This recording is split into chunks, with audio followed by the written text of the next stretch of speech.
untuk materi dan sebagainya. Bismillahirrahmanirrahim. Assalamualaikum warahmatullahi wabarakatuh.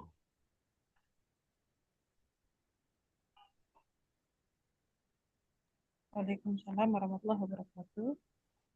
Selamat pagi semua, salam sejahtera bagi kita semua. Kembali bersama saya Budianto Abdurrahman dari BPS Kota Kediri yang nantinya akan memandu acara webinar Si Ramah Cantik kelima, spesial edisi dalam rangka Hari Statistik Nasional 26 September 2024. Ya, sebelumnya kami mengucapkan selamat Hari Statistik Nasional.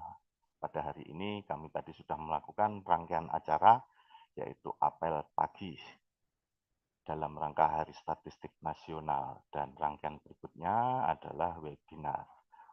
Baiklah, kita ucapkan kepada para peserta yang sudah hadir pada pagi hari ini. Bapak Arief Kurniawan nanti yang akan menjadi pemateri pertama sebagai narasumber pertama. Selamat pagi Pak Arief.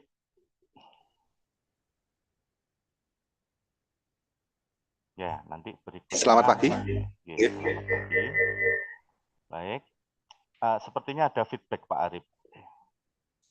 Ada feedback suaranya. Ya. Ya. Kemudian nanti pemateri berikutnya yang kedua adalah Ibu Mahfudotin. Ya, sudah Pak. Nggih, sampun. Agak bengung tapi nggih.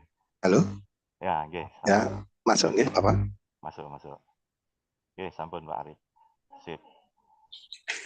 Berikutnya nanti akan ada pemateri kedua, yaitu Ibu Mahfudotin. Beliau adalah dosen statistik di statistik di IAIN Kediri, ya, di Fakultas Ekonomi dan Bisnis Islam.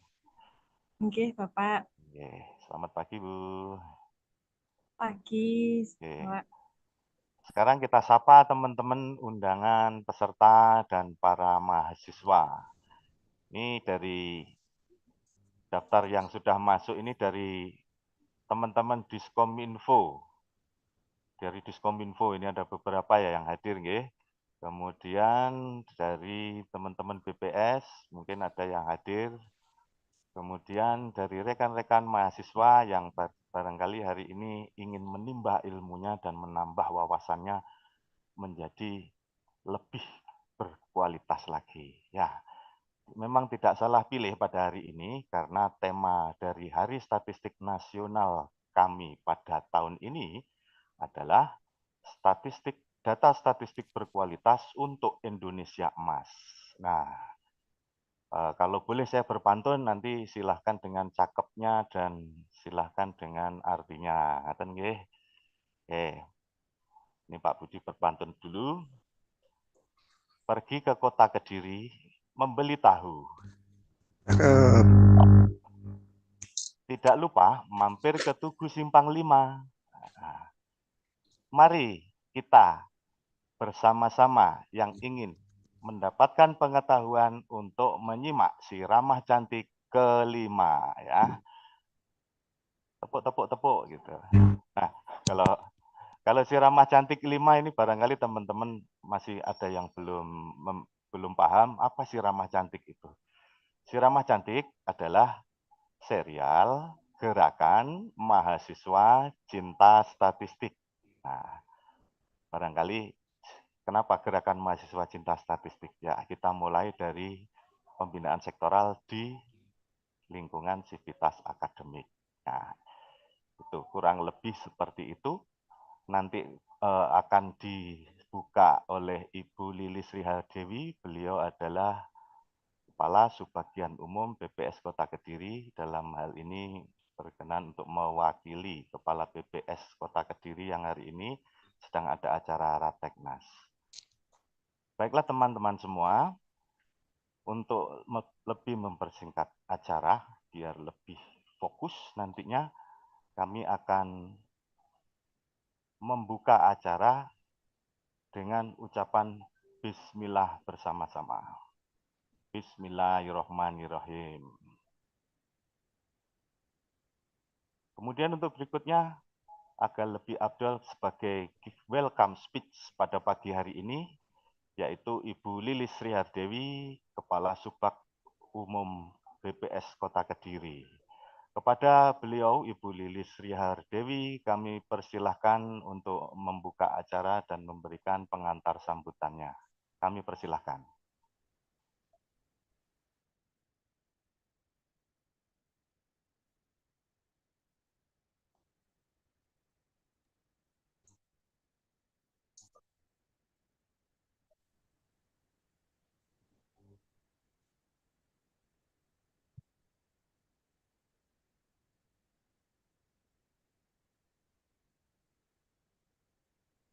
Terima kasih, Pak Budianto. Assalamualaikum warahmatullahi wabarakatuh.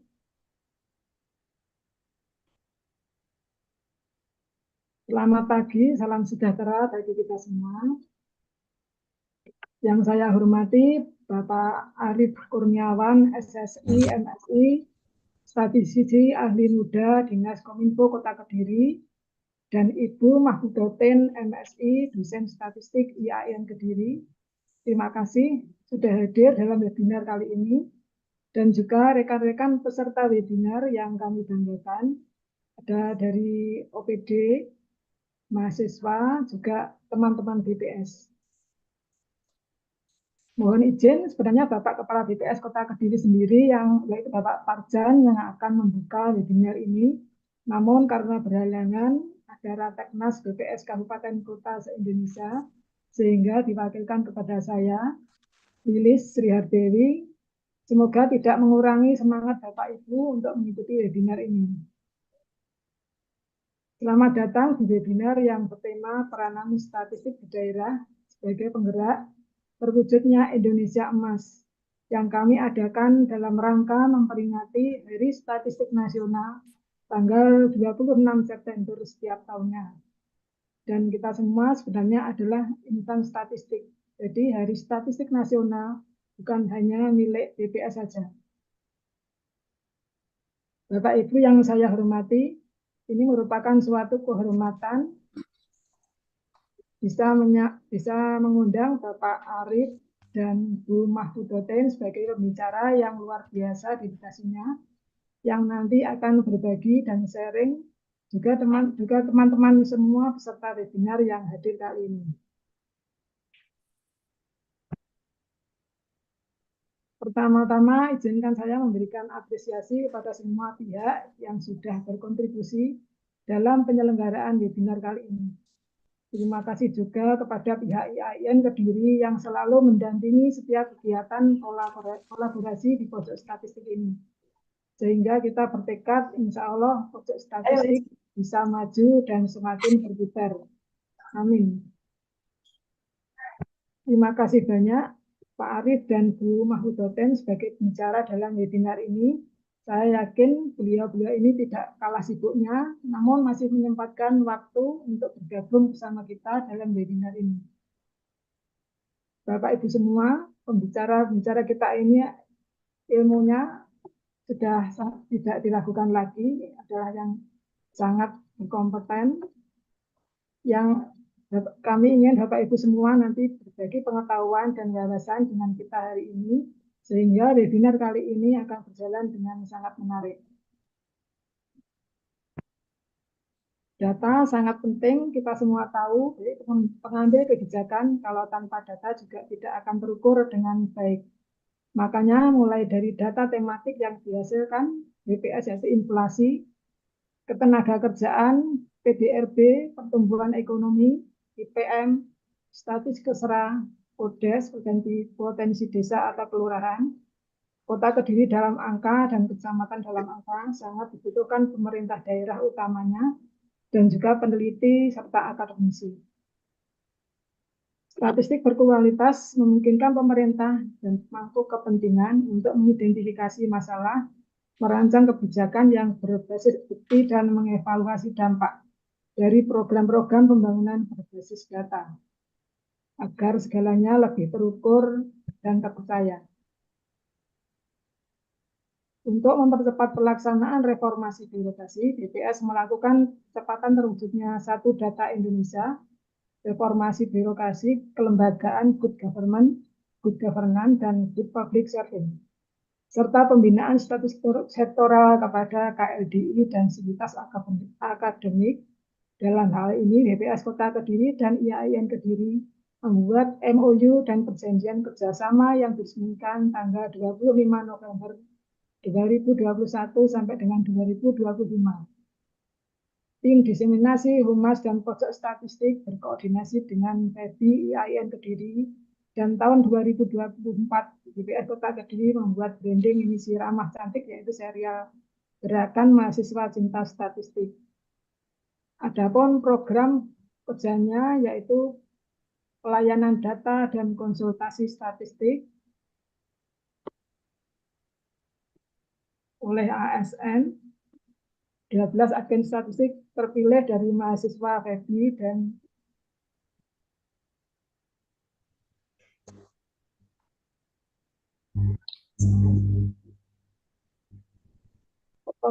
pengelolaan pojok statistik virtual, edukasi statistik, kerjasama dengan mahasiswa magang, lomba dan kompetisi nasional, yang kemarin pihak IAIN juga mendapat 30 besar,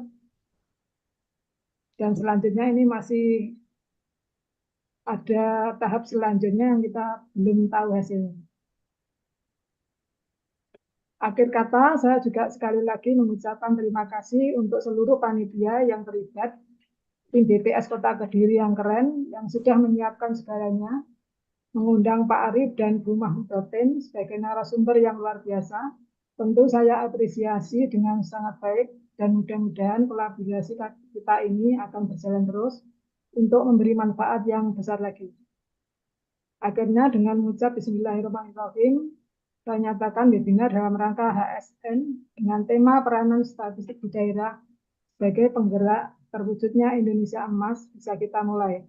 Semoga Allah Subhanahu wa Ta'ala, Tuhan yang Maha Kuasa, selalu meridhoi setiap langkah kita untuk kebaikan yang akan kita lakukan.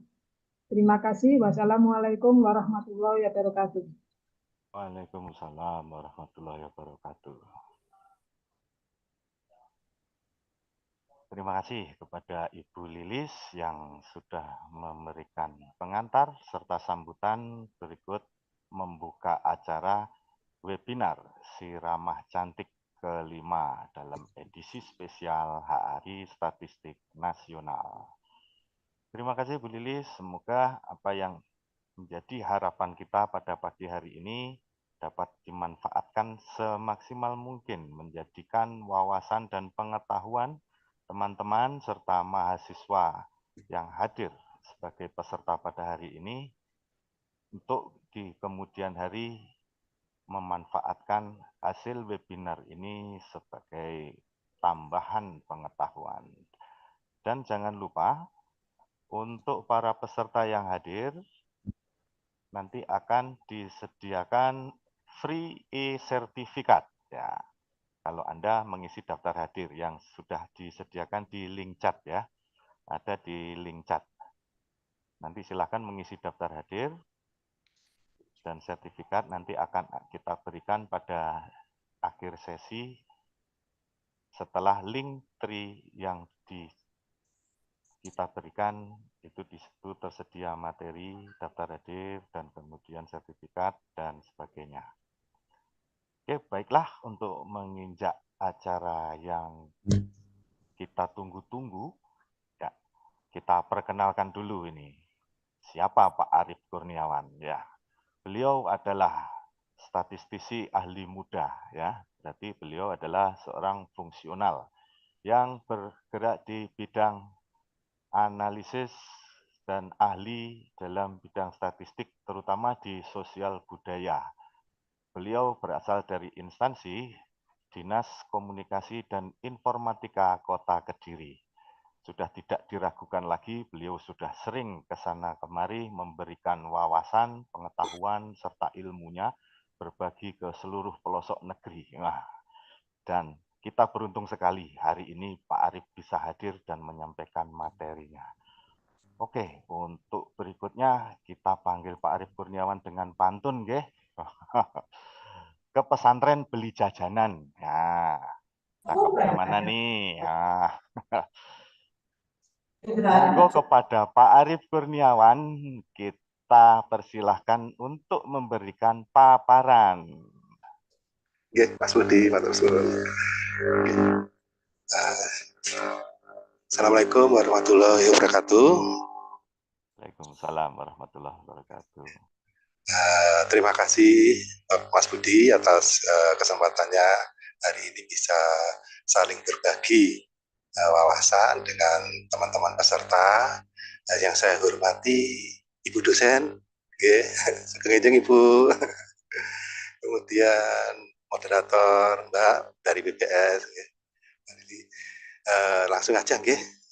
Untuk hari ini kebetulan kami ditugasi untuk memberikan sedikit wawasan mengenai peran statistik di pemerintahan. Jadi untuk bidang statistik sendiri, ilmu statistik sendiri itu adalah sebuah ilmu yang di dalamnya bekerja dengan data. Kebetulan untuk di pemerintahan daerah, kota, kabupaten, provinsi maupun pusat, semua hasil kinerja terukur. Ada angka yang semuanya harus bisa dipertanggungjawabkan, harus bisa disampaikan kepada masyarakat. Oleh sebab itu, pemerintah daerah dan pusat benar-benar sangat membutuhkan dan tergantung dengan bidang ilmu statistik. Karena dengan adanya bidang ilmu statistik, maka data yang diproduksi oleh pemerintah daerah dan pusat bisa diberikan informasinya kepada masyarakat dengan baik. Nanti di situ juga ada informasi-informasi yang sudah dianalisis, sudah diinterpretasikan, sudah diberikan penjelasan, sehingga masyarakat bisa dengan mudah mengerti sampai seberapa mana perkembangan pembangunan di kota, kabupaten, provinsi tersebut. Next. Jadi pemanfaatan data statistik ini sangat penting bagi kami, Bapak Ibu. Ini terutama banyak pesertanya dari mahasiswa. Untuk adik-adik mahasiswa, pemanfaatan data statistik ini di pemerintahan nanti ke depannya digunakan sebagai pelaporan. Jadi selama ini kita sebagai pemerintah daerah melaporkan hasil kinerja kita, kemudian juga hasil tersebut kita gunakan sebagai basis perencanaan di tahun berikutnya. Karena dibantu oleh bidang statistik, sesuatu yang berbau statistik, maka laporan yang kita sampaikan ke masyarakat akan tertampil dengan mudah dibaca oleh masyarakat dan sangat bisa dimengerti dengan cepat oleh masyarakat. Jadi dasarnya nanti kebijakan yang sudah kami kerjakan bisa kami pertanggungjawabkan dan nantinya bisa kita gunakan untuk proses perencanaan di tahun berikutnya agar nanti pembangunan di kota, kabupaten, provinsi, di kota Kediri bisa lebih baik lagi. Terutama kita punya kewajiban ya adik-adik mahasiswa dan juga peserta lainnya. Kewajiban yang harus kita laksanakan adalah harus melaksanakan prioritas nasional. Kita harus mengentaskan kemiskinan di seluruh daerah, terutama di kota Kediri. Kita harus melaksanakan pendidikan dengan baik. Kita harus melaksanakan pembangunan di semua sektor dengan baik. Semuanya membutuhkan informasi data. Karena dengan adanya data yang baik, data yang valid, data yang berkualitas, akhirnya apa yang kita kerjakan bersama bisa tepat sasaran. Dan angka-angka kemiskinan bisa turun, pembangunan bisa tepat sasaran, sesuai dengan harapan dari kita semua, terutama warga. Warga membutuhkan pembangunan di mana akan bisa terlaksana dengan baik. Kemudian pendidikan sudah benar-benar terlaksana di semua lini, semua sektor, tidak ada lagi yang tertinggal di dunia pendidikan. Dan juga kesehatan, prioritas nasional juga kesehatan. Dengan pelayanan yang baik dari pemerintah, kami berharap masyarakat mendapatkan pelayanan dengan baik. Semuanya dapat bisa mengakses layanan kesehatan. Untuk mengetahui data-data masyarakat mana yang belum tersentuh layanan kesehatan, maka data-data statistik ini yang kita butuhkan. Next.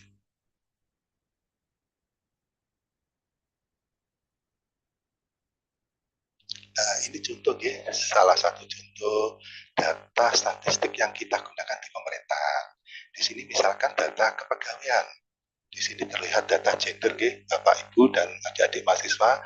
Dengan adanya data gender, akhirnya kita tahu, partisipasi pegawai perempuan itu sudah sesuai, sudah berimbang dengan pegawai laki-laki. Kalau kita bentuk dalam bentuk analisis deskripsi, kita bentuk laporannya bagus dalam bentuk tabel, grafik, masyarakat kan enak membaca.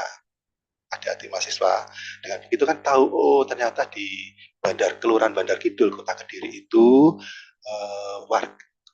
pegawainya yang perempuan sedikit, kebanyakan laki-laki. Ya ini perlu diperhatikan untuk data gendernya. Nanti kalau ada pegawai baru perempuan bisa diakomodasikan di Bandar Kidul, ditugaskan di Bandar Kidul. Nah, dengan adanya data statistik seperti ini, Badan Kepegawaian di pemerintahan akan bisa mudah mengalokasikan pegawai-pegawai baru. Oh ini ada pegawai baru perempuan, mau kita taruh mana? Kalau nggak ada data statistik seperti ini, hasil analisis deskripsi statistik seperti ini, maka akan kesulitan. Nah, karena sudah dibuat, akhirnya kita bisa mengalokasikan data pegawai-pegawai baru perempuan di instansi-instansi yang masih kurang jumlah pegawai perempuannya. Ini salah satu manfaatnya di sisi kepegawaian. Lanjut, next.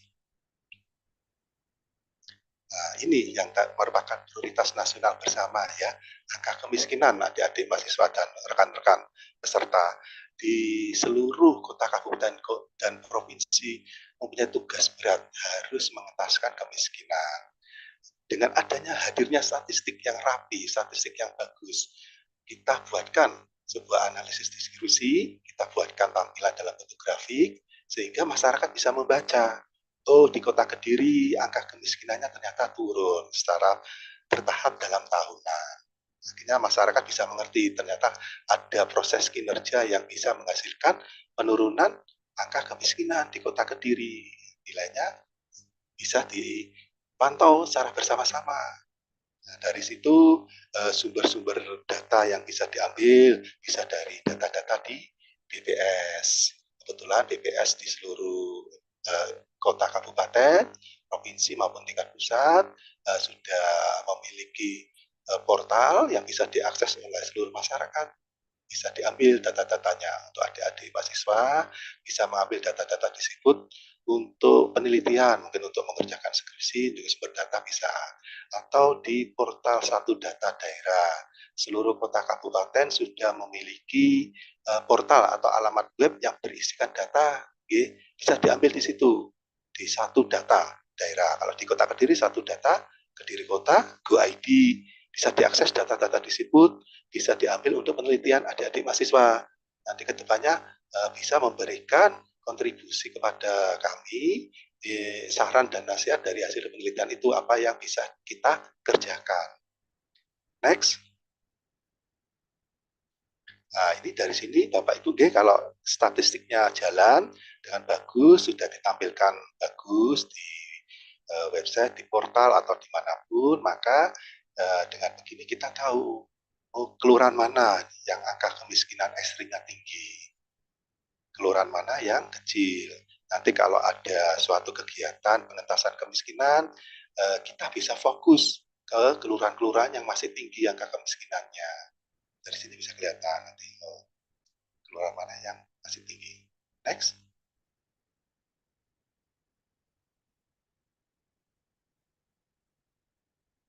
Dari sini juga ada informasi lagi, karena datanya banyak untuk adik-adik mahasiswa di portal satu data atau di portalnya BPS, itu banyak sekali data yang bisa diambil. Seperti di pemerintahan daerah itu ada namanya Dinas Perumahan dan Pemukiman. Dinas Perumahan dan Pemukiman itu ngurusi pembangunan infrastruktur yang ada di pemukiman warga. Dan juga kami juga di Dinas Perumahan dan Permukiman di seluruh Indonesia itu ada yang memberikan fasilitas bantuan untuk membangun rumah-rumah yang tidak layak huni, rumah-rumah yang sangat kumuh atau yang tidak layak huni, yang mungkin sebagian besar itu dimiliki oleh warga yang tidak mampu, warga yang sangat tidak mampu. Dengan hadirnya statistik, maka akan mempermudah kita untuk melaksanakan kegiatan tersebut. Dari sini informasinya ternyata warga yang tidak mampu, warga miskin di Kota Kediri, itu yang rumahnya milik sendiri itu sebanyak 416. Nah, ini kita perlu kita turun ke bawah nanti kita ketika ada anggaran untuk merehab rumah tidak layak huni, kita bisa langsung fokus ke 416 warga yang rumahnya bisa kita rehab agar nanti bisa layak huni, meningkatkan kesejahteraan, meningkatkan kesehatan keluarga tersebut, dan meningkatkan perekonomian secara tidak langsung keluarga tersebut. Itu merupakan salah satu bentuk nyata untuk mengentaskan kemiskinan di Kota Kediri. Sedangkan untuk data-data yang lainnya, misalnya itu ada yang kontrak sewa 191, misalkan. Sudah jelas 191 itu alamatnya di mana. Warga tidak mampu ini ternyata tersebar di 46 kelurahan. By name, by address, sudah ada namanya, kita datangi, kita berikan solusi, jalan keluar. Nah, ini yang kontrak sewa ini misalkan di Kota Kediri ada rumah susun Bapak Ibu yang layak huni. Nah, silakan menggunakan rumah susun yang kontrak yang sewanya jauh lebih murah, atau mungkin nanti ada beberapa titik yang gratis, benar-benar gratis untuk warga miskin ekstrim, dan itu lebih baik tinggal di tempat yang layak daripada tinggal di tempat yang kurang layak. Sewanya di sewa-sewa yang tempat yang kurang ada. Kemudian mungkin yang kita tahu ada informasi 482 yang warga tidak mampu ini yang menempati rumah yang bebas sewa. Jadi milik orang.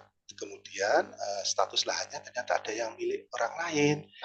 Kebetulan adik-adik mahasiswa untuk pemerintah daerah itu kalau mau menganggarkan atau melaksanakan intervensi, mau membangun rumah, itu memang harus ada syarat yang harus terpenuhi.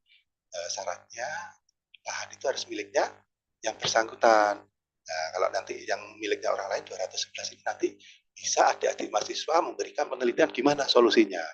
Misalkan adik-adik mahasiswa bisa memberikan solusi bagaimana kalau kita melibatkan pihak swasta.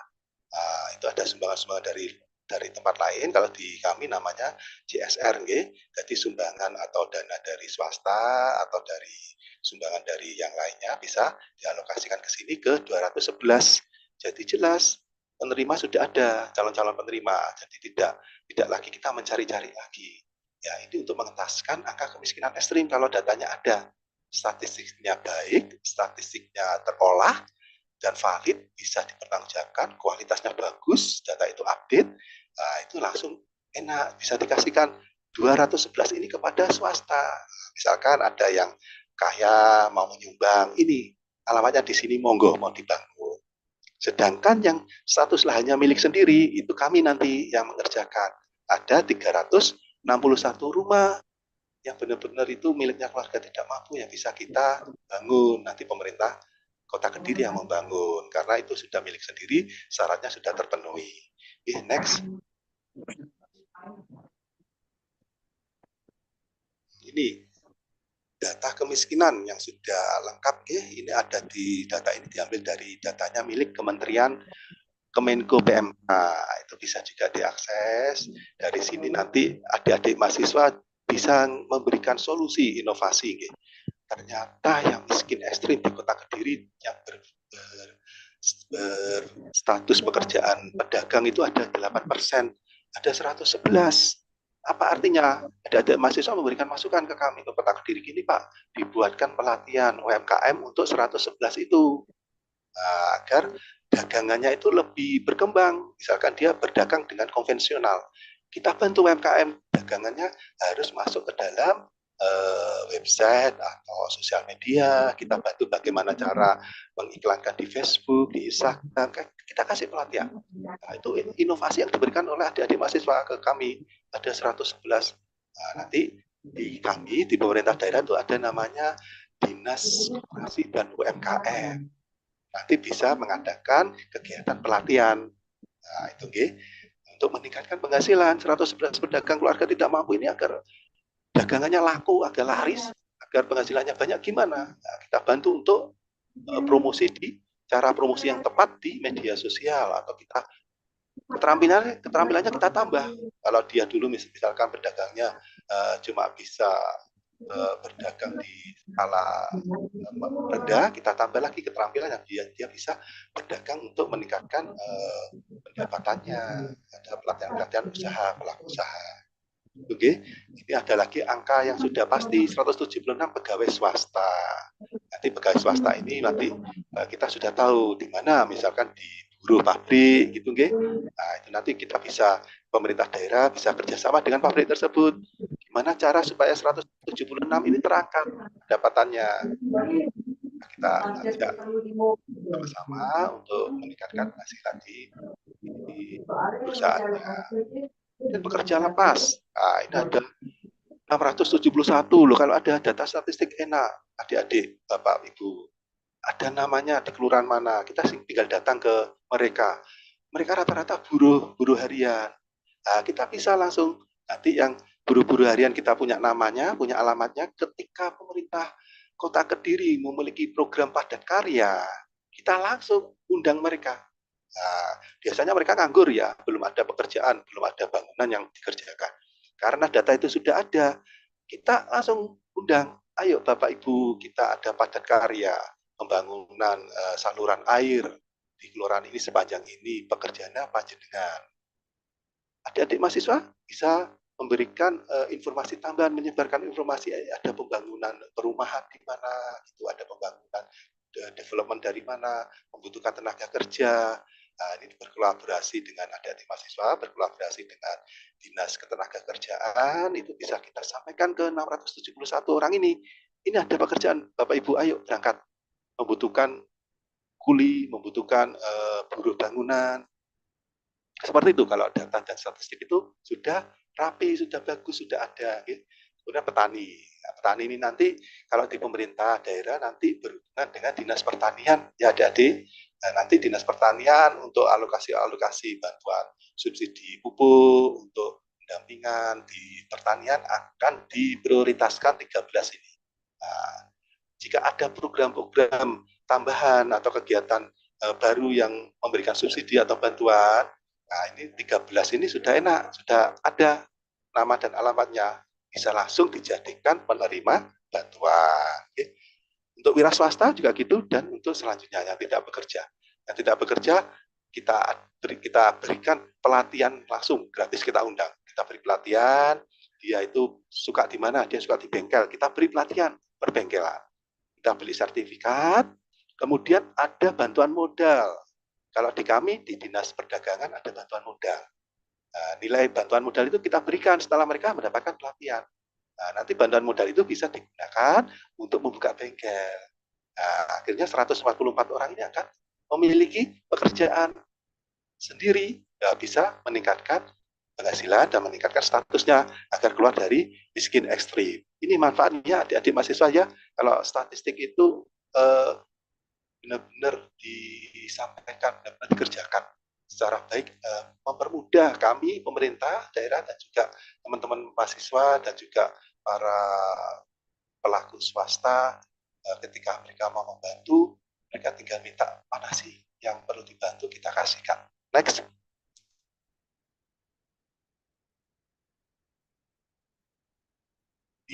Dari sini kita juga tahu Bapak Ibu peserta dan juga ada di mahasiswa lihat, ini ternyata banyak yang perempuan kepala keluarganya. Okay? Jadi mungkin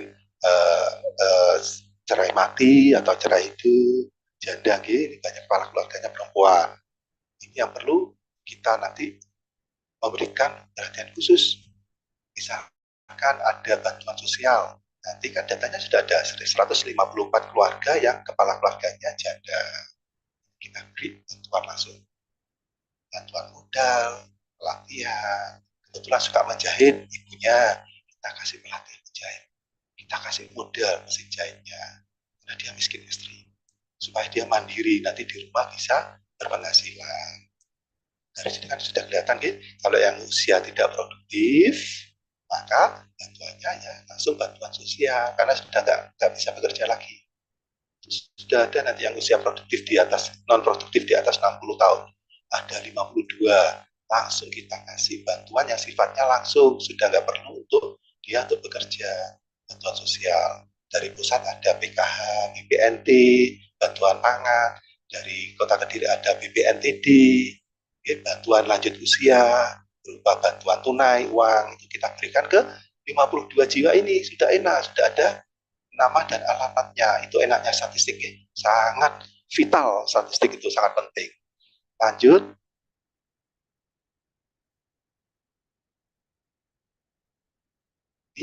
Ini kondisi kemiskinan di kami ya. Mohon maaf ini data yang kemarin masih lama.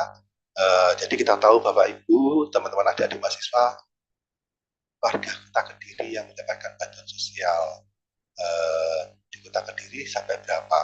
Yang belum mana kita tahu. Yang mendapatkan bantuan keluarga tidak mampu, yang sangat ekstrim, yang belum berapa. Ternyata di sini masih ada, itu yang nanti kita kerjakan. Kalau pemerintah pusat terlambat atau belum update, ada warga kota atau kabupaten yang terlewatkan, maka kewajiban kota kabupaten untuk mengeksekusi, untuk memberikan bantuan. Jadi berlapis, kota sudah, pusat sudah ngasih bantuan, dan daerah memberikan bantuan yang terlewatkan. Kalau statistiknya bagus, valid, semua warga terdata dengan selesai semuanya terdata, 100% populasi ada, kita pegang, nah itu nanti kita bisa tahu warga yang terlewatkan. Pasti ada Bapak Ibu warga yang terlewatkan belum mendapatkan bantuan sama sekali. Dengan statistik yang bagus, yang berkualitas, update, dan dapat kita analisis bahwa itu benar-benar layak untuk segera dieksekusi, diintervensi, maka bisa cepat langsung terentaskan. Lanjut, next. Nah, ini kita ke session hampir terakhir ya. Di statistik itu selain kita menampilkan data-data dalam bentuk grafik, gambar, biar masyarakat, mahasiswa itu bisa mudah membacanya, enak. Kalau dalam bentuk angka kan banyak itu nggak enak, atau kita sudah bosan untuk melihat sebentar aja kita kesulitan untuk memahami. Kalau dalam bentuk grafik, gambar seperti tadi, itu dalam bentuk analisis deskripsi kalau di bidang statistik itu lebih mudah. Nah, tetapi ada lagi analisis yang lanjutan yang bisa dilaksanakan oleh para praktisi statistik. Adik-adik mahasiswa ini pasti nanti juga dapat dari dosen, dosen statistik, mata kuliah statistik, di situ ada analisis lanjutan, analisis referensi. Itu analisis yang bisa mengetahui banyak hal lagi mengenai data tersebut. Salah satunya adalah analisis korelasi. Kita ingin mengetahui dua hal itu apakah memiliki hubungan atau tidak. Misalkan tingkat kemiskinan di Kota Kediri apakah berhubungan dengan tingkat pendidikan. Hubungannya sampai seberapa? Nah, itu bisa menggunakan analisis korelasi. Next.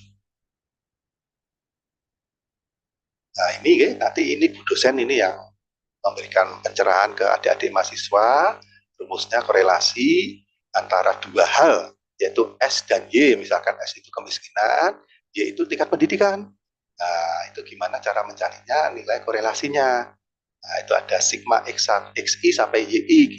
Jumlah data yang ada di kemiskinan tadi, adik-adik kan punya data kemiskinan di tahun 2018, 19, 20, 21. Dari mana? Diambil dari Kediri dalam angka di situsnya, websitenya BPS, atau diambil di satu data Kota Kediri. Nah, itu data 5 tahun itu menjadi data XI 1 sampai ke 5. Y-nya apa? Tingkat pendidikan selama 5 tahun itu.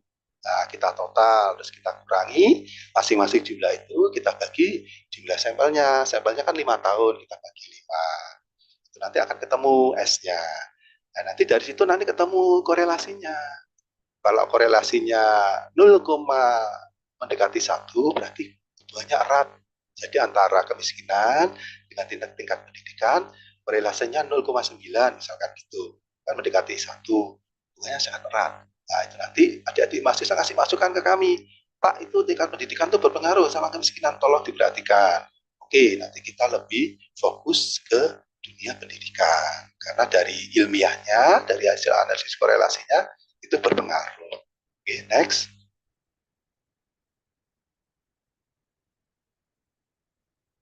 Ini kelihatan kalau di grafik sama adik-adik mahasiswa di grafik ini Pak, hubungannya itu korelasinya seperti ini.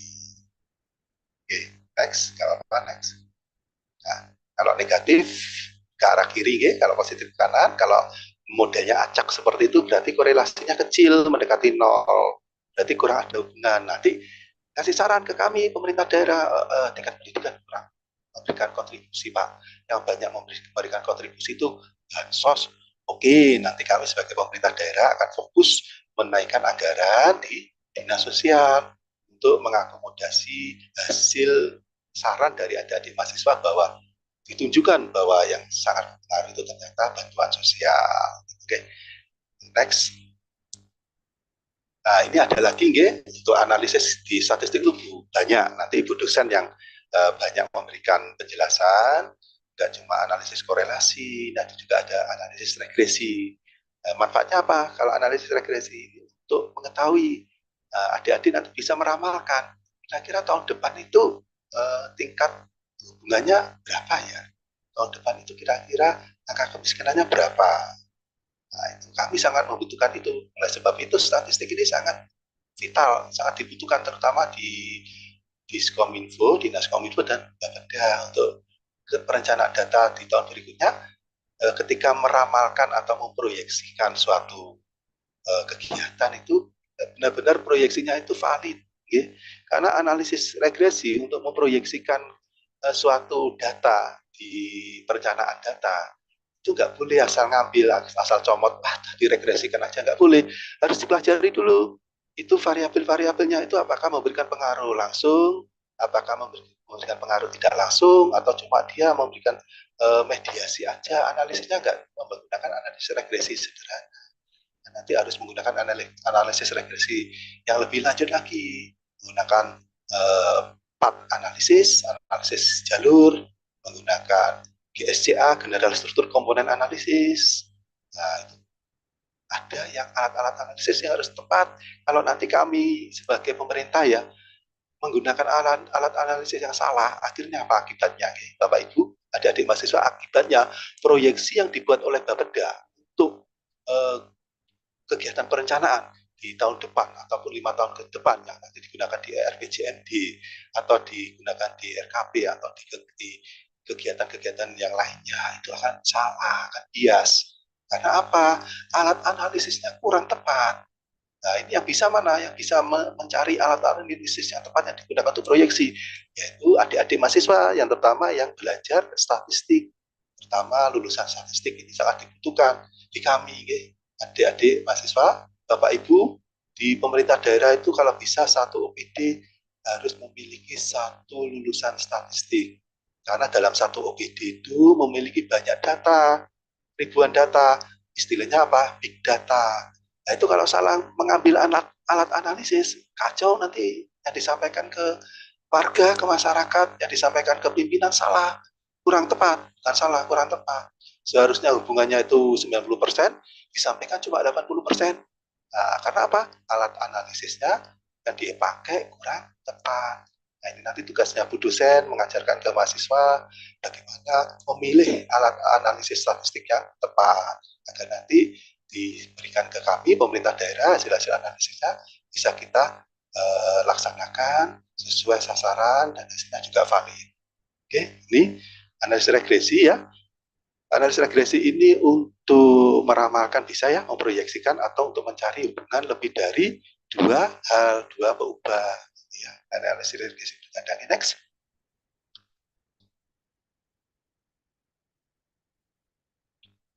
Selanjutnya, Bapak.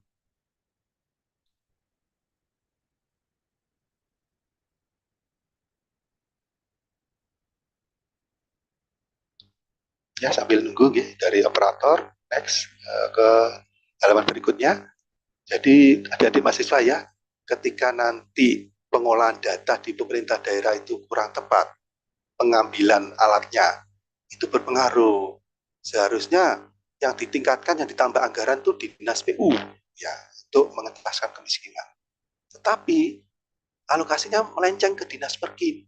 Karena apa? Karena informasi yang diberikan, statistik yang keluar kurang tepat. Dinas PU itu memberikan sumbangan 90% terhadap pengentasan kemiskinan. Dinas Perkim memberikan sumbangan 60%. Seharusnya anggarannya ditambahkan ke Dinas PU karena kegiatan di Dinas PU itu memberikan sumbangan yang signifikan, yang banyak, 90% untuk mengentaskan kemiskinan.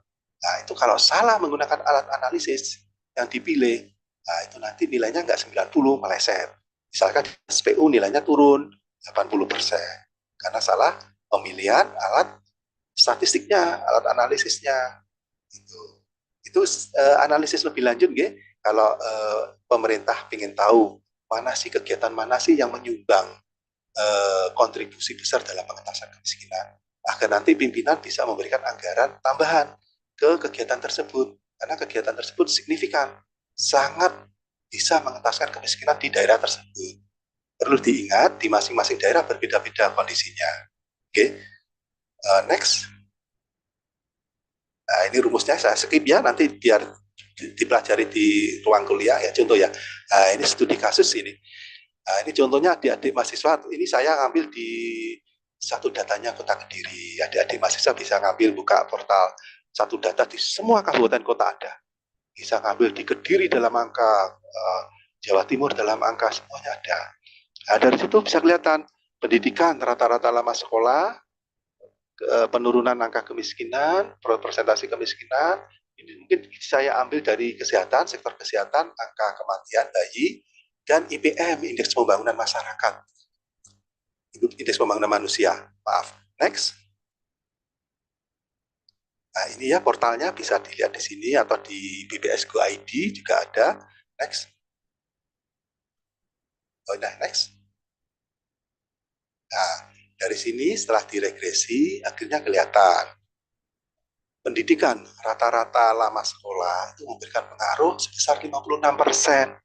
Nah, inilah nanti kami sebagai pemerintah daerah ngasih anggaran, ngasih alokasi perencanaan berbasis data berdasarkan data ini. Oke, nanti dengan kontribusi 56% ini, berapa pagu anggaran yang perlu ditambahkan ke Dinas Pendidikan untuk tujuannya mengentaskan kemiskinan. Ya, untuk satu tujuan. Tujuannya kan banyak untuk pemerintah Kota Kediri. Mengentaskan kemiskinan, meningkatkan pelayanan kesehatan, meningkatkan pendidikan, ya kan? Untuk mengurangi angka kemiskinan. Dari sisi rata-rata lama sekolah itu memberikan sumbangan 55%. Nah, ini bisa perencanaan berbasis data, bahwa itu nanti akan digunakan untuk pimpinan untuk memberikan anggaran, alokasi anggaran berapa di Dinas Pendidikan. Nanti misalkan dari kegiatan di dinas lain memberikan kontribusi yang lebih besar, itu bisa jadi dasar keputusan untuk membuat perencanaan di tahun berikutnya. Itu tanda min apa? Tanda negatif, artinya jika semakin negatif itu bertolak belakang antara peubah satu dengan peubah kedua itu berbeda. Kalau positif, peubah satu naik, peubah dua juga ikut naik, memberikan pengaruh yang sama, bergerak sama, positif. Kalau negatif, berarti sebaliknya.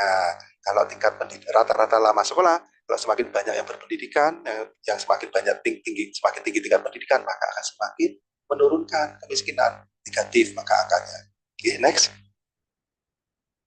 Nah, ini kalau di grafik ya kelihatan kontribusinya. Nanti dosen nanti lebih rinci lagi. Next. Nah, dari sini juga kelihatan. Next. Ya seperti itu nggih. Bapak Ibu peserta dan adik-adik mahasiswa, kita semakin paham bagaimana peran statistik di dunia pemerintahan. Sangat kami butuhkan Bapak Ibu statistik itu untuk dasar kita melangkah. Misalkan Dinas Perkim mau membangun rumah, tahun ini seharusnya kita bangun berapa? Dengan memberikan informasi statistik, maka kita tahu seharusnya kita bangun 70% dulu. Misalkan di Kota Kediri itu ada 200 rumah yang tidak layak huni, maka harus 70% dulu kita eksekusi. Dasarnya apa? Dari analisis statistik. Karena Dinas Perkim itu memberikan sumbangan 70% untuk pengentasan kemiskinan. Ada dasarnya secara ilmiah, bisa dipertanggungjawabkan. Nggak cuma kita rata-rata, kira-kira segini aja. Nah, itu kan kurang kuat dasarnya. Secara ilmiah kita memberikan alokasi anggaran, membuat perencanaan di tahun berikutnya. Nah, itu harus kalau ada analisisnya, ada statistiknya, maka semakin kita bisa mempertanggungjawabkan perencanaan kita. Jadi, terutama kita sangat membutuhkan akademisi, kita membutuhkan bapak ibu dosen, kita membutuhkan adik-adik mahasiswa yang nanti ahli dalam menganalisis saran dan masukan dari akademisi, nanti bisa menjadi tambahan keputusan-kebijakan kita untuk berikutnya. Oke, next. Oke, mungkin itu garis besarnya manfaat statistik di pemerintahan daerah di kota kabupaten pusat sangat besar, sangat vital.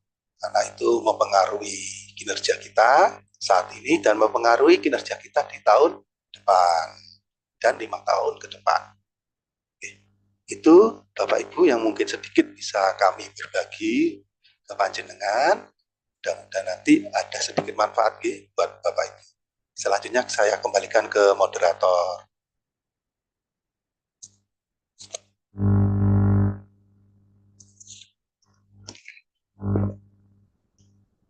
Baik, terima kasih atas ilmunya Pak Arif yang sudah menyampaikan materinya sedemikian lengkap dan apa yang telah dihasilkan oleh para penyedia data, baik dari BPS, dari data sektoral kepemerintahan, maupun data-data dari OPD instansi yang lain hingga dikemas menjadi peran statistik di pemerintah. Ya.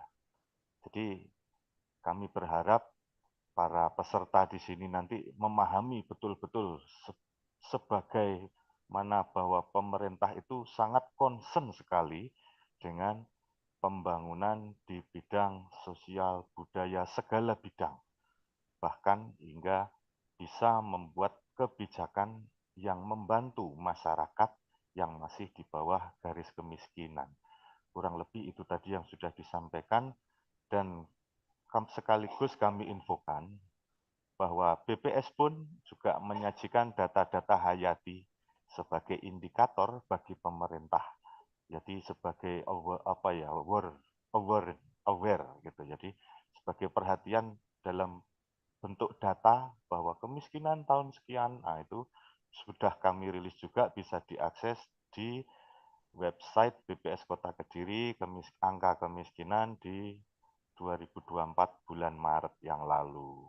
Nah, terima kasih Pak Arif atas segala ilmunya dan pemaparannya pada pagi hari ini. Nah, untuk teman-teman mahasiswa yang ingin tahu bagaimana Pak Arif tadi menjelaskan itu sebenarnya datanya bagaimana cara mengolahnya. Nah, itu menggunakan analisis apa, ini nanti akan disambung oleh Ibu Mahfudotin. Nah, kepada Ibu Mahfudotin sebelum menyampaikan materinya, bagaimana analisis yang bisa menghasilkan hipotesa, menghasilkan kebijakan, menghasilkan data yang bisa dibuat untuk perencanaan pemerintah yang baik. Itu nanti akan penjenengan sampaikan, tapi sebelum itu mari kita sambut dengan pantun dulu. Nah, bongkar mesin di pinggiran. Mari kita sambut Bu Mahfudotin untuk menyampaikan paparan. Monggo kepada Ibu Mahfudotin untuk menyampaikan materi yang kedua. Baik, terima kasih. Yang terhormat Kepala Badan Pusat Statistik Kota Kediri, Bapak Parjen MSI, yang kami hormati Bapak Arif Kurniawan MSI, Yanto Abdurrahman, Kepala Bagian Humas BPS Kota Kediri, yang kami hormati Ibu Lilis Sri Hardewi, Kepala Bagian Umum BPS Kota Kediri, dan seluruh peserta audiens webinar Pojok Statistik Ramah Cantik 5 kali ini. Kali ini saya akan mengusung seperti yang disampaikan oleh Bapak Kurniawan dan juga Bapak Budianto bahwa untuk model statistiknya itu adalah bagian saya pada webinar kali ini. Akan tetapi di sini saya juga membuat tema topik begitu ya, terkait dengan materi value at risk gitu. Optimalisasi value at risk menggunakan ukuran resiko. Nah, perlunya kita tahu kenapa ukuran resiko itu untuk diketahui. Menurut Badan Sertifikasi Resiko tahun 2005, resiko adalah kemungkinan yang terjadi suatu hasil yang tidak diinginkan yang dapat menimbulkan kerugian apabila tidak diantisipasi. Oleh karena itu, di dalam keuangan, resiko itu pasti akan ada atau pasti akan terjadi atau pasti akan timbul. Nah, risiko keuangan timbul akibat apa? Yakni diantaranya perubahan harga, kemudian nilai mata uang, tingkat suku bunga, komoditas, ekuitas, dan seterusnya. Nah, banyak investor yang ingin berinvestasi di Indonesia, khususnya di saham gabungan atau IHSG, karena di IHSG ini dari tahun ke tahun sahamnya itu terus meningkat. Nah, kemudian data yang nanti akan saya pakai itu adalah data yang sudah pernah saya lakukan, saya pernah terapkan, pernah saya aplikasikan begitu dengan ilmu value at risk yang mana nanti akan saya terangkan di bawah slide ini. Itu adalah harga saham Jerman yakni CAC 40. Nah, ini di Indonesia CAC 40 ini salah satu saham yang mempengaruhi IHSG yang berada di Indonesia. Tetapi nanti teman-teman saat mengaplikasikan value at risk bisa menggunakan data yang dari BPS juga gitu ya. Ini saya cari karena dulu saya pernah melakukan atau pernah melakukan simulasi begitu dengan data CAC 40 ini. Next. Nah, menurut Johan Putro 2008, resiko ini perlu dilakukan suatu manajemen gitu, suatu harus ditangani suatu resiko ini menggunakan apa? Menggunakan manajemen resiko. Nah, manajemen resiko sendiri itu adalah metodologi yang terstruktur dan sistematis dalam mengidentifikasi penanganan risiko dari suatu aset keuangan.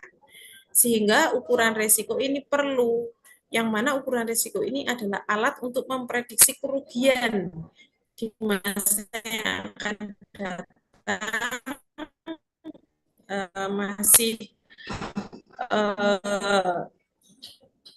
nyaman bahwa data itu bisa digunakan untuk memprediksi data yang akan datang. Yang mana ukuran risiko ini sebagai bahan informasi pada investor dalam mengelola risiko keuangan. Lanjut. Nah, definisi ukuran risiko tadi yang saya sebutkan value at risk dalam statistik itu adalah alat untuk memprediksi kerugian maksimum di masa yang akan datang dengan tingkat kepercayaan yang diberikan. Dalam hal ini adalah alfa. Nah, value at risk ini saya singkat VAR gitu ya, mengikuti buku Kreyer 2005 bahwa value at risk ini disingkat sebagai V besar, A kecil, kemudian R besar. Nah, VAR ini ingin menjawab pertanyaan, seberapa besar investor akan merugi selama periode T pada tingkat kepercayaan alfa. Biasanya alfanya itu 95%. 5% atau 0,05. Dan menurut Herper 2004, properti dipengaruhi oleh besar kerugian, dipengaruhi oleh period dan tingkat kepercayaan. Next.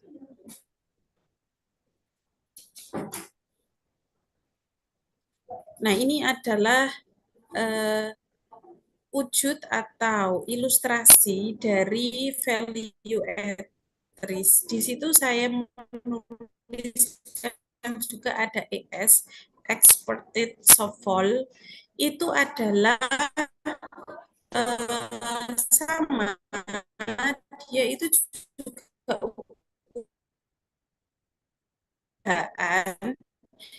itu memiliki, apabila dilihat data kerugian suatu atau pernah melakukan kerugian karena ternyata dipengaruhi oleh suku bunga seperti halnya yang terjadi tahun 1987, itu pernah terjadi Black Monday, itu sahamnya Amerika Serikat begitu. Apabila terjadi suatu kerugian, itu nanti kan diukur menggunakan alat ukur value at risk, VAR.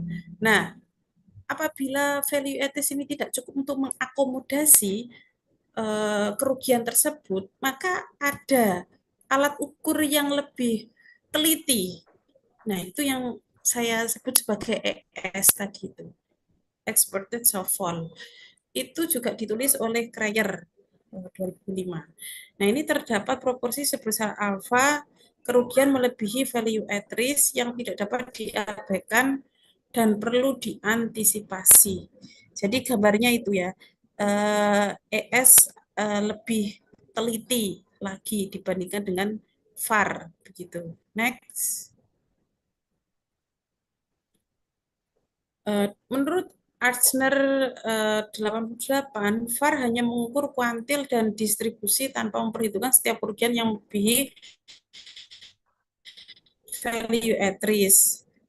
Sedangkan Basak dan Sapiro 2001 menyatakan bahwa ES memberikan informasi kemungkinan terburuk, jadi lebih teliti, di mana nilai kerugian tidak terakomodir oleh VAR, yaitu ketika nilai kerugian melebihi VAR. Nah, masih ada.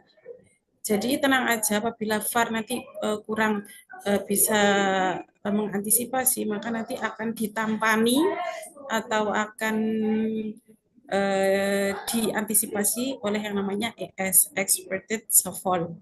ES memberikan informasi rata-rata kerugian yang melebihi VAR. Next.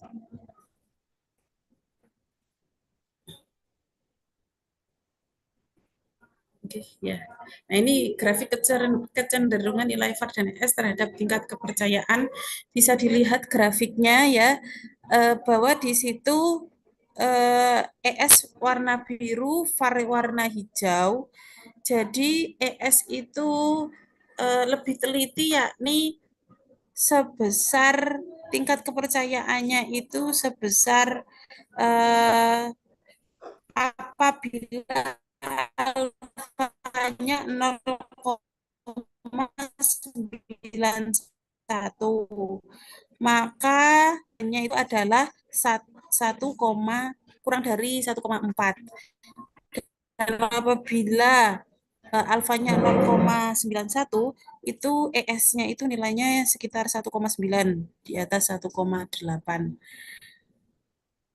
Seperti halnya jika alfanya 0,92, VAR-nya itu dapatnya 1,4 ya, sedangkan ES-nya itu dapatnya sekitar 1,95, sekitar lebih di atasnya atau lebih teliti. Jadi sudah terbukti dari data CAC 40 tadi itu. Next. Nah, ini formula atau rumus dari VAR ya. Dia adalah inverse dari suatu data, katakanlah data itu variabelnya namanya Y, yang sebesar tingkat kepercayaan 1 minus alfa. Sedangkan expected fall itu jika data itu melebihi risiko yang value at risk tadi. Perhitungannya menggunakan integral. Nah, ini teman-teman S1 pasti akan mendapatkan materi integral saat matematika ekonomi atau mata kuliah yang lainnya. Maka materi integral jangan dilupakan karena nanti akan dibawa hingga studi yang lebih lanjut begitu. Lanjut.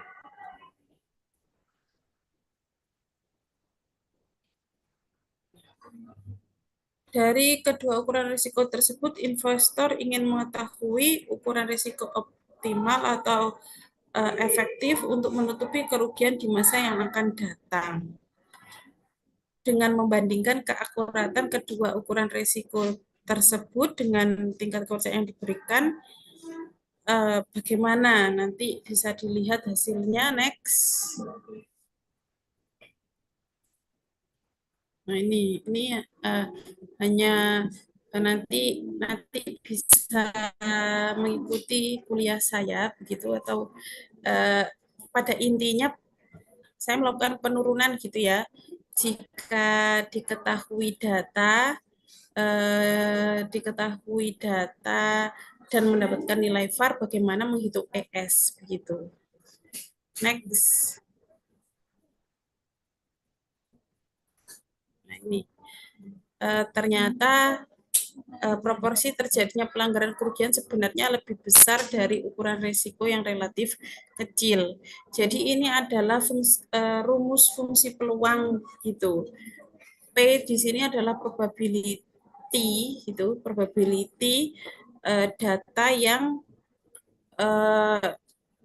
kalau sama dengan alfa itu kan Y lebih besar sama dengan VAR. Tapi kalau di situ Y kurang dari VAR, maka dia sama dengannya 1 min alfa. Nah, ini cara formula secara matematis rumus mencari data N+1 atau data mendatang. Next.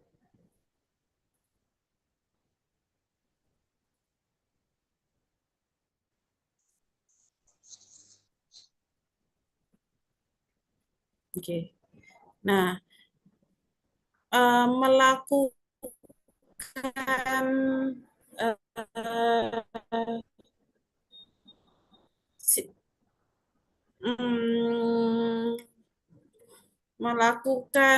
estimasi atau saat melakukan simulasi saya menggunakan MATLAB ya, namanya MATLAB. Itu cara penentuan hasil VARDE, historical simulation, atau membangkitkan data dari data random yang ada di MATLAB itu. Kemudian dengan metode variansi dan kovariansi, jadi apabila data diketahui kan nanti datanya data parametrik nih. Nah, ini nanti diasumsikan berdistribusi normal. Nah, mencari var ES-nya menggunakan metode variansi dan kovariansi atau VK gitu. Lalu yang terakhir dengan metode Monte Carlo. Monte Carlo ini juga kurang lebih sama dengan HS, hanya saja datanya membangkitkan data acak baru yang mengikuti distribusi tertentu. Mengikuti distribusi tertentu. Terserah nanti distribusinya mau distribusi normal, mau distribusi eksponensial, mau distribusi gamma, dan seterusnya, tapi distribusi kontinu. Kalau diskrit tidak bisa. Next.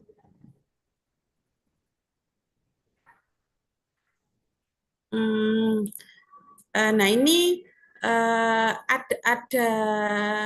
ada cara atau metode lanjutan gitu ya, namanya itu VAR estimatif dan VAR improve gitu. Nah, ini berdasarkan Kabaila dan Syuhada 2007, kebetulan Prof. Suhada ini adalah pembimbing saya saat saya S2, Bapak Ibu sekalian. Kemudian Prof. Kabaila ini adalah pembimbing saya.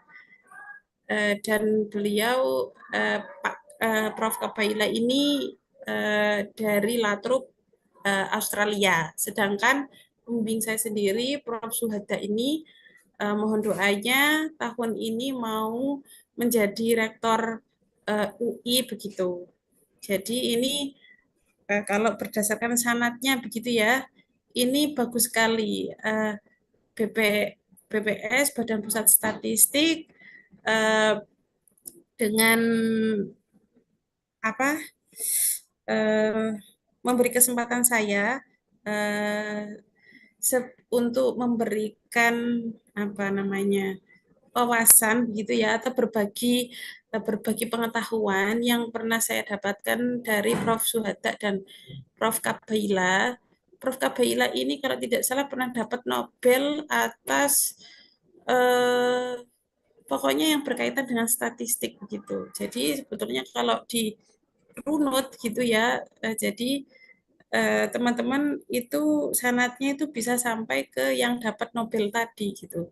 Semoga kita dapat keberkahan dari Prof. Kabaila yang telah dapat Nobel itu begitu. Next ya. Nah ini kalau ini tuh koreksi ya ini coverage probability VAR nih. Artinya ketika kita sudah tahu dapat nilai VAR atau dapat nilai ES itu ada yang namanya koreksi. Benar nggak value at risk ini sudah dinyatakan valid? Benar tidak? ES ini sudah dinyatakan valid. Nah itu menggunakan namanya coverage probability VAR atau CP VAR gitu. Dan itu rumusnya. Oke, next. Nah, selain menghitung CP VAR begitu, keakuratannya. Nah, ini ya itu tadi menurut Wong et al 2003 itu CP VAR atau ada yang namanya correct SPT Shuffle, pengembangan dari metode evaluasi yang dikenal dengan itu ES lebih besar dari return pada saat N+1. Next. Nah, ini dia grafiknya begitu ya. Jadi nanti yang paling keluar dari apa pita warna biru dan merah itu nilai ekstrim begitu ya. Jadi ini ada sekitar 1.500 data bangkitan seperti yang disampaikan oleh Bapak Arief Kurniawan tadi bahwa saat ini kita itu memasuki era 5.0 bahwa menggunakan big data begitu ya. Yang mana ketika kita menggunakan big data itu bisa dimanfaatkan untuk mengetahui validnya data yang diprediksi di masa yang akan datang. Jadi semakin banyak data itu semakin valid data yang diprediksi di masa yang akan datang. Kalau datanya sedikit, ya tetap bisa, tapi khawatirnya itu kurang valid begitu. Polanya kan bisa lebih ketahuan apabila datanya besar. Next. Ini grafik VAR ES. Pakai distribusi normal, kalau ini pakai distribusi T. Lanjut. Kalau yang ini pakai estimatif dan improve. Tadi koreksinya tadi itu. Koreksinya berada di atas itu. Oke. Selisihnya jika kecil, maka semakin valid. Jika selisihnya besar, maka ya kurang valid. Lanjut. Lanjut aja. Lanjut aja. Lanjut. Ini. Metode tadi ada 3 ya, cara untuk menentukan VAR, HS, KV, maupun Monte Carlo merupakan metode penentuan VAR yang relatif mudah dalam penerapannya serta memberikan hasil VAR yang akurat. Metode ini memiliki tingkatan keakuratan yang hampir sama dengan VAR improve.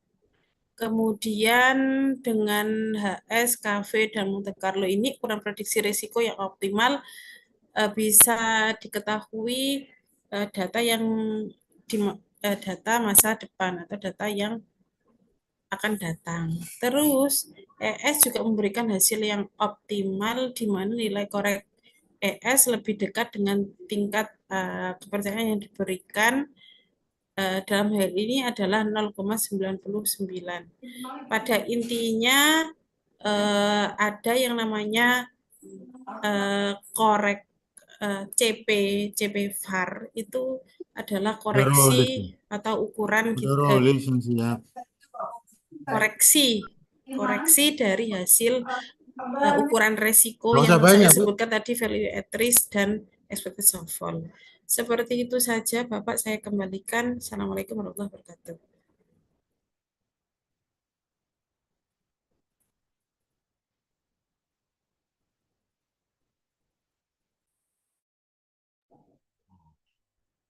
Oke, waalaikumsalam warahmatullahi wabarakatuh. Terima kasih Ibu Mahfudotin yang sudah menyampaikan tata cara analisis VAR-nya ya. Jadi menggunakan VAR ini juga mempengaruhi bagaimana resiko yang akan diambil oleh suatu perusahaan atau suatu usaha. Teman-teman semua, sudah 2 sesi materi yang sudah disampaikan oleh 2 narasumber kita pada pagi hari ini. Nah, selanjutnya barangkali ada teman-teman yang masih kurang paham atau ada ingin bertanya, monggo kita persilahkan bisa melalui chat, bisa melalui raise hand yang ada di aplikasi Zoom. Kita buka untuk sesi penanya pertama, kedua, dan ketiga. Monggo dipersilahkan. Buat teman-teman panitia, apakah ada pertanyaan dari aplikasi chat?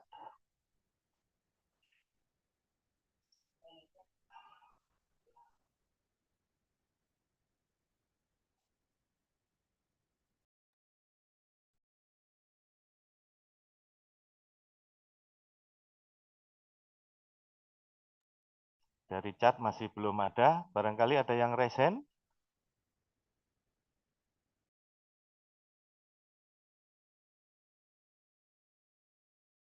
Ya, mungkin masih ada yang ingin bertanya tapi masih bingung apa yang mau ditanyakan. Nah, ini sekalian Pak Budianto mau menyampaikan informasi bahwa BPS Kota Kediri mulai tahun 2024 ini ingin merubah bentuk menjadi lebih baik dalam pelayanan statistik terpadunya. Jadi kami sudah melakukan fokus group discussion pada saat bulan Agustus yang lalu, menyampaikan bahwa kami akan membuat sebuah pelayanan yang, nah, bagaimana standar pelayanan itu kami masih berbenah di sini. Nanti insya Allah di bulan Oktober kami akan sosialisasikan hasil dari review maupun hasil dari pembenahan pelayanan statistik terpadu. Pelayanan statistik terpadu itu nantinya juga akan kami kembangkan pula di pojok statistik yang bekerja sama dengan IAIN. Ya, nanti di pojok statistik selama kami masih bisa diberi tugas, mungkin masih berkolaborasi kembali dengan Ibu Mahfudotin ya, dengan bagian perpustakaan Ibu Nur. Mungkin insya Allah nanti pojok statistiknya akan kita perbarui juga bagaimana sistem pelayanannya, bagaimana sistem konsultasinya, bagaimana sistem penyampaian dari konsultasi maupun pencarian literasi data statistik. Rupanya masih belum ada yang resen juga ini. Oke. Artinya semuanya sudah paham ini ya. bagaimana Pak Arif? Sepertinya sudah paham semua ini Pak Arif. Dan Bu Mahfudotin, sepertinya teman-teman mahasiswa juga sudah paham semua. Bagi teman-teman mahasiswa dari IAIN, silahkan dinantikan lagi nanti edisi Siramah Cantik berikutnya. Ya, masih ada nanti barangkali ada yang ingin menjadi calon agen statistik, silahkan nanti menghubungi koordinator di IAIN atau ingin mengikuti pembinaan statistik kembali di IAIN, nanti kami akan sampaikan di media sosial maupun media komunikasi yang lain. Baiklah, di akhir sesi masih tidak ada yang bertanya, jadi bisalah kita ambil kesimpulan bahwa data statistik ini sangat penting untuk diperlukan pemerintah dalam menyusun kebijakan, menyusun program bantuan maupun program pembangunan, baik dalam jangka pendek maupun dalam jangka panjang. Data statistik ini dihasilkan melalui kolaborasi instansi-instansi penyedia data statistik, utamanya BPS sebagai penyedia data hayati, dan dilanjutkan pula sebagai penyedia data dari pemerintah yaitu sektoral, baik dari Bapeda, baik dari Dinas OPD, dan seluruh instansi pemerintah di daerah. Sebagai penunjang untuk menuju Indonesia Emas, para adik-adik mahasiswa ini sebagai saksi sejarah ya, karena sudah dicanangkan bahwa Indonesia Emas nantinya akan berujung di tahun 2045. Nah, bagi adik-adik mahasiswa yang saat ini masih belajar, menambah ilmu, menambah wawasan, mungkin akan jadi saksi kunci, apakah benar data statistik ini nanti akan memegang peranan di kemudian hari dalam menuju Indonesia Emas. Nah, sekaligus sebagai penghujung acara, bahwa dalam menentukan analisis sebuah data, itu diperlukan sebuah rangkaian ilmu statistik yang valid, ya, yang sudah disampaikan beberapa di antaranya oleh Ibu Mahfudotin dalam sesi Siramah Cantik dalam 5 serial, ya beliau mungkin berkontribusi 3 kali ya sudah Bu Ojin ini. Nah, silakan dimanfaatkan bahwa analisisnya itu nanti akan menentukan seberapa akurat data tersebut menentukan arah kebijakan bagi pemerintah dalam menyusun kebijakan menuju Indonesia Emas 2045. Nah, bagi para peserta yang belum tahu bahwa tanggal 26 September ini adalah hari statistik, nah nanti silakan bagi yang sudah mempunyai teman atau rekan yang sudah tahu ilmu statistik, oh 26 September adalah Hari Statistik Nasional. Nah, kepada teman-teman BPS se-Jawa Timur atau nasional barangkali yang hadir pada pagi hari ini, kami ucapkan selamat Hari Statistik Nasional demi data berkualitas untuk menuju Indonesia Emas. Dan saya Budianto tanpa pantun sebagai penutup, maka kami menutup acara ini dengan wabillahi taufik wal hidayah. Wassalamualaikum warahmatullahi wabarakatuh. Waalaikumsalam warahmatullahi wabarakatuh. Oke, silakan foto bersama, ini dibuka dulu kameranya sebelum kita tutup. Monggo. Monggo para panitia, operator, dan ini monggo dibuka dulu kameranya. Mari kita foto bersama.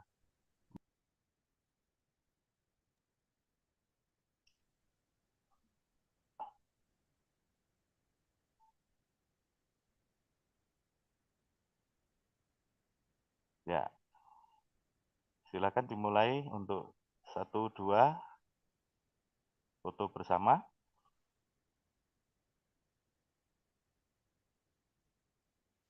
Sampun.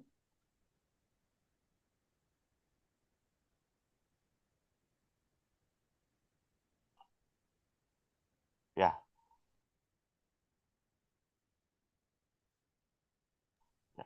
Baik Bapak Ibu, adik-adik mahasiswa serta teman-teman rekan BPS maupun Diskominfo maupun dari OPD yang hadir pada webinar kali ini, kami selaku penyelenggara webinar Siramah Cantik bersama IAIN IAIN Kediri Mohon maaf bila ada kekurangan dalam salah ucap maupun khilaf kami, terutama dalam penyelenggaraan ini. Dan kepada para pemateri narasumber Pak Arief Kurniawan dari Diskominfo, kami ucapan terima kasih yang setinggi-tingginya, Pak. Nah, nanti sertifikat akan kami kirimkan sebagai pemateri, barangkali untuk menunjang fungsionalnya, termasuk Ibu Mahfudotin dari IAIN, Bu. Nanti akan kami sampaikan sertifikatnya sebagai pemateri dalam acara webinar Si Ramah Cantik ke-5, serial Gerakan Mahasiswa Cinta Statistik. Saya Budianto Abdurrahman mohon undur diri dari hadirat semuanya. Kami akhiri. Wassalamualaikum warahmatullahi wabarakatuh. Waalaikumsalam. Nuwun Pak Arief. Sorry Mas. Iki.